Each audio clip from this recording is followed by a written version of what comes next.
You know, Dr. Ben Carson, I found him originally to be a very attractive candidate. I've read several of his books. A man of faith, and a man who also embraced the Constitution. And he has talked eloquently about the Constitution.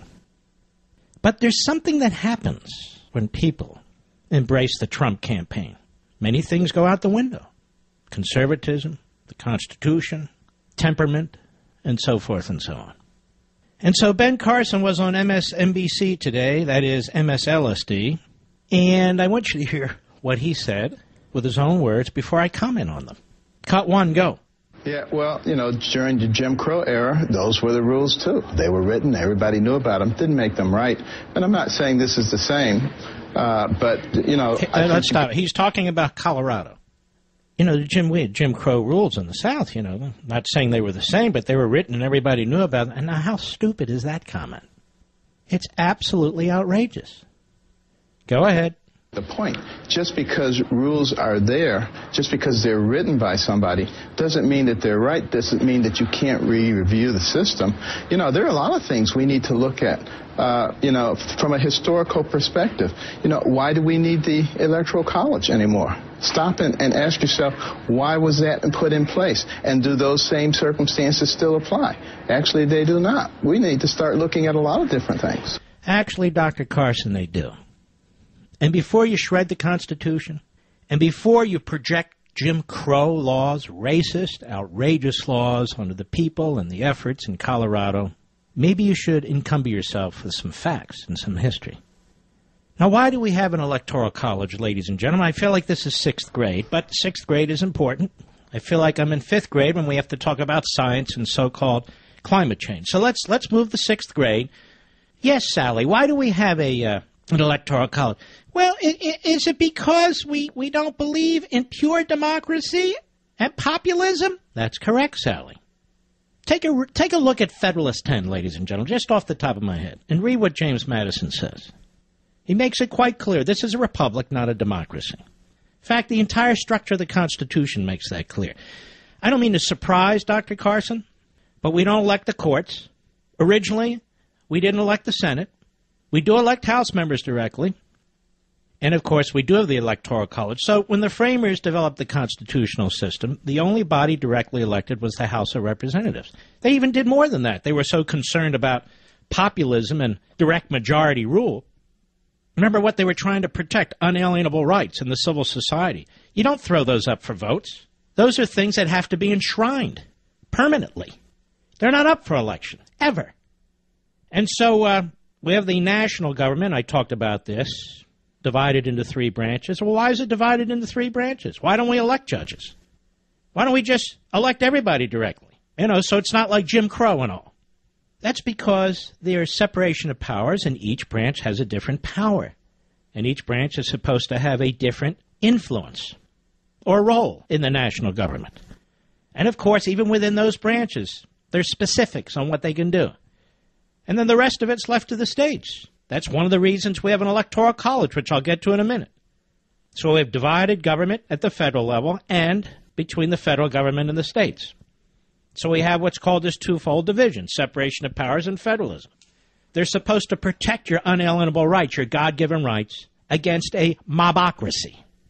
Mobocracies are democracy in action, the mob. And yet the point is, these are what? Unalienable rights, not given by government, not taken by government. Not given by your fellow citizens, not taken by your fellow citizens.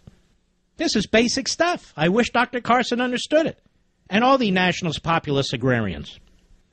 The Supreme Court wasn't directly elected. The Senate wasn't directly elected. The President wasn't directly elected.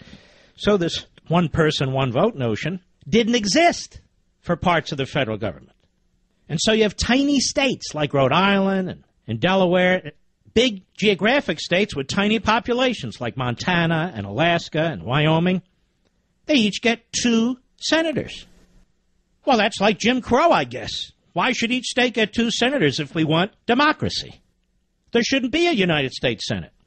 There's no reason for 2 senators from every state, right? California has what, 35 million people? Delaware has what, 700,000 people? Why should there be 2 senators from California and 2 senators from Delaware? Yes, Johnny in the back. Isn't that because the states have representation too? The states are supposed to have representation in the federal government. Good, Johnny. That's part of the answer. Well done. Well done. You see, folks, one of the things that has kept this country united, rather than breaking off into factions in big countries where they have these regional conflicts like in Russia and China and India and other big countries, is republicanism, little r. Republicanism, rather than factionalism or radical majoritarianism. That is, each part of the country, every state, participates in the federal arrangement. Now, it was much stronger before the 17th Amendment, but even now.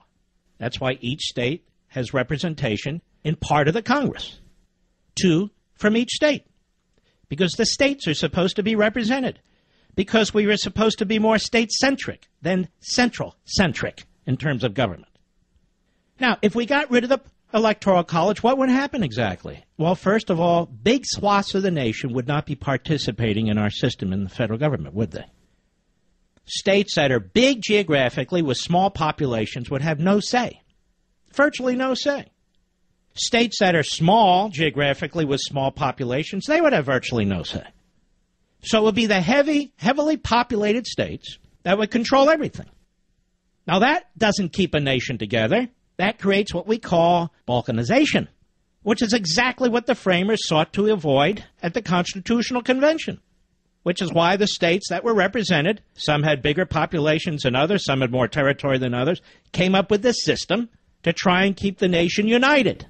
So you didn't have regional fights based purely on population. So population was addressed in the House. The representation of the states was addressed in the Senate. And then we have the election of the president.